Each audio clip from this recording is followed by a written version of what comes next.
Film Game of Thrones berkisah tentang konfrontasi antara dua ibu dan anak perempuan. Sol Hyo-kyung adalah wanita sukses yang cukup mahir untuk menjadi direktur eksekutif grup Chunha. Ia mengawali karirnya sebagai sekretaris. Baru-baru ini Hyo-kyung mengetahui bahwa putrinya masih hidup dan berencana untuk membalas dendam. Sementara itu, Hye-soo adalah gadis yang kuat. Dia memiliki seorang putri dengan Ji-woo dan akan melakukan apa saja untuknya. Namun, Hye-soo dikhianati oleh Ji-woo atas kekuasaan dan uang. Mari kita dengarkan alur cerita drama Korea ini ya guys, di episode ke-1. Sebelum lanjut, seperti biasa, jangan lupa ya guys, tekan tombol subscribe, like, komen yang positif ya guys. Di awal cerita, Hyo-kyung merayakan ulang tahun putrinya yang bernama Miso di saat berumur 4 tahun. Hyo-kyung dan putrinya ditemani oleh Ma Hyun-deok. Dia adalah sosok wanita parubaya yang sangat berkuasa dan kejam di kota Seoul saat itu.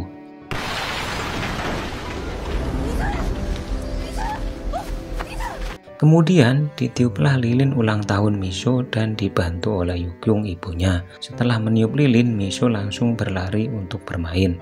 Dikala Miso sudah menjauh dari ibunya, tiba-tiba Hyun-deok bertanya kepada Hyo-kyung tentang duda kaya yang bernama Jo Byung-seok. Dia seorang jaksa terkenal di kota Seoul itu. Kemudian Hyo-kyung teringat di waktu Jo Byung-seok melamar dirinya. Namun Hyo-kyung tidak menerima lamaran duda kaya tersebut, dikarenakan Hyo-kyung sudah punya suami dan anak satu, yaitu Miso. Tidak lama kemudian Miso datang kembali dari bermainnya dan disambut oleh Hyo-kyung, lalu diajak menjauh dari tempat duduk Hyun-deok. Setelah cukup jauh, Hyo-kyung jongkok di depan Miso dan mengeluarkan sebuah kotak yang berwarna merah dan membukanya. Ternyata Hyo-kyung memberikan hadiah Miso, anak tercintanya. Hadiah itu adalah sebuah kalung yang ada leontin bunga kosmos yang sekarang diberikan kepada Miso untuk hadiah ulang tahunnya yang keempat. Kemudian setelah acara ulang tahun Miso selesai, Hyo-kyung dan Miso masuk ke rumah. Hyun-deok juga pulang ke rumahnya. Di saat duduk santai, Hyun-deok menerima telepon dari nomor yang tidak dikenal, memberitahukan bahwa anaknya yang bernama Min-sung ditangkap polisi karena diduga mengonsumsi obat-obatan terlarang. Hyun-deok sangat terkejut sekali dengan cerita anaknya bahwa telah diketemukan narkoba di rumahnya. Padahal setahu Hyun-deok, Min-sung itu tidak pernah terlibat atau mengonsumsi narkoba.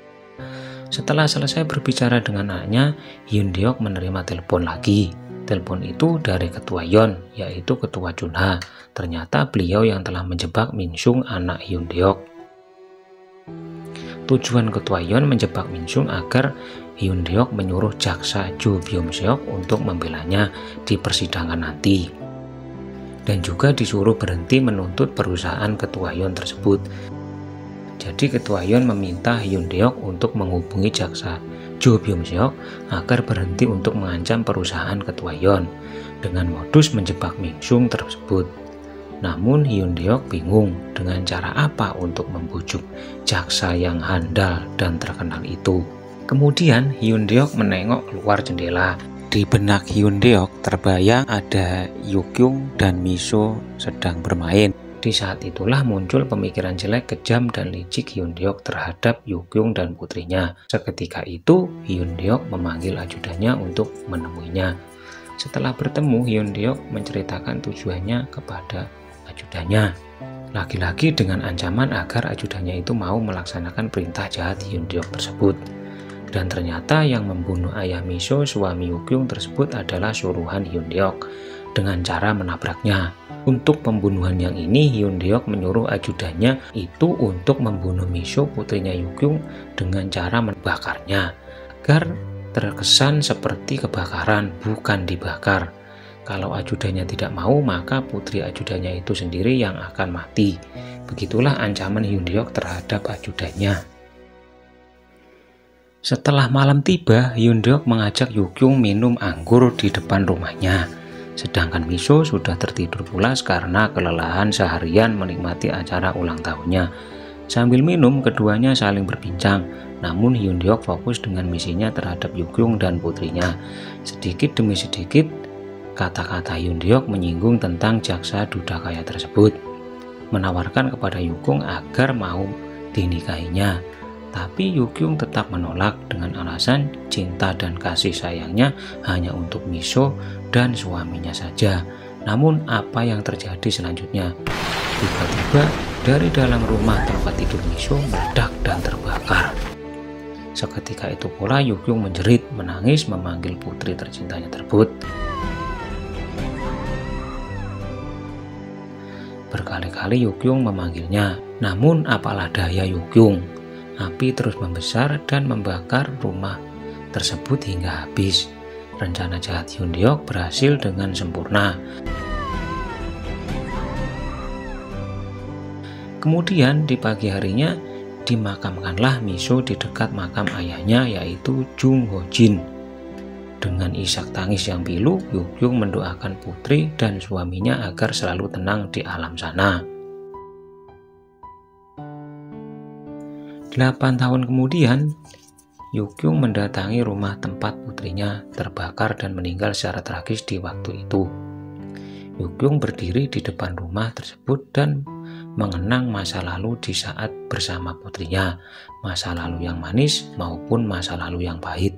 Kemudian Yukyung duduk di kursi di depan rumah tersebut. Di saat itu pula Pak Ko, sopir Yukyung itu, memberikan surat yang berisi foto putrinya di saat berusia 5 tahun.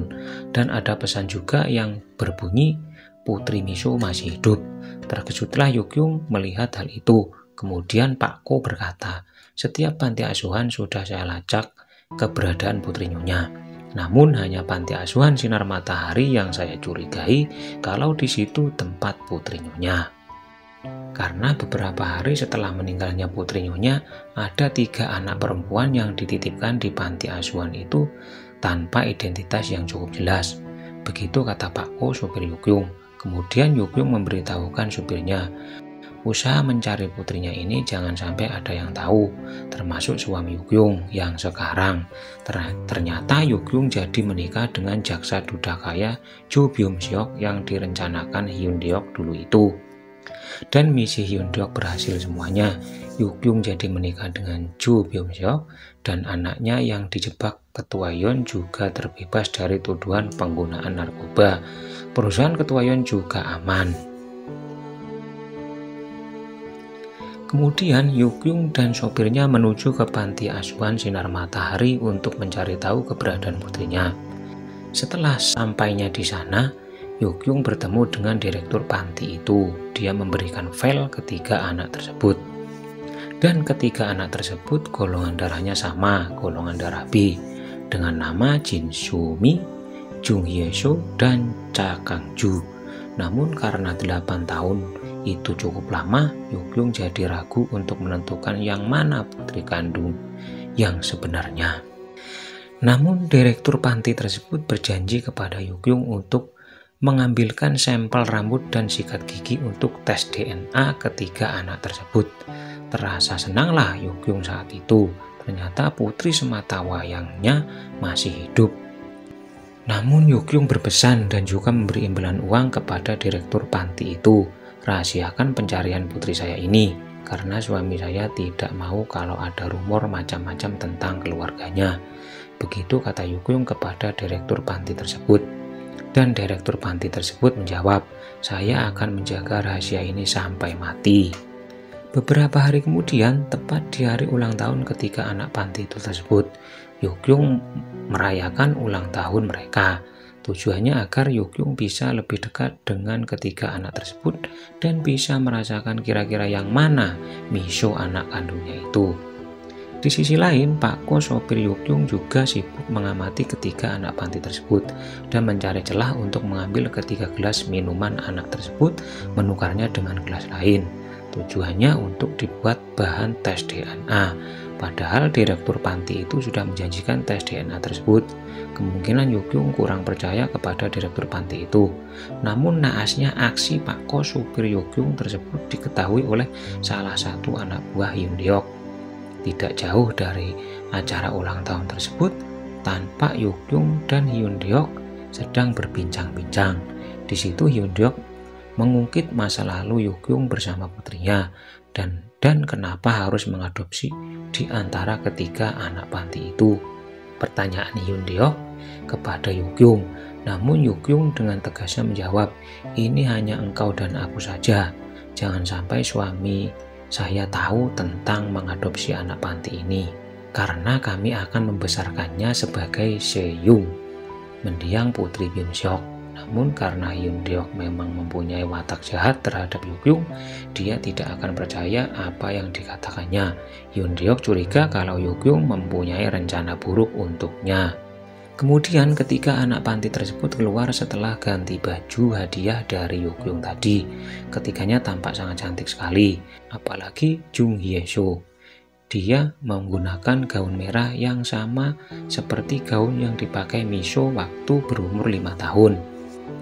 Yang lebih mengejutkan Yukyung, tiba-tiba Hye-soo berlari menuju bunga kosmos di pinggir danau, dan dia berkata, "Bunga kosmos merah itu begitu indah, persis yang dikatakan Miso di waktu masih berumur 5 tahun.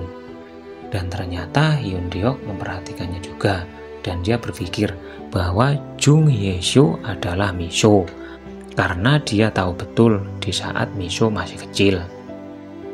Kemudian, di sisi lain ketika anak panti itu sedang berdiri di depan Yukyung. Namun hanya Jung Hye-soo yang jadi perhatian Yukyung, karena perangai dia persis seperti Miso. Disitulah Yukyung berusaha mendekati Hye-soo, bersikap manis dan memberi perhatian kepadanya.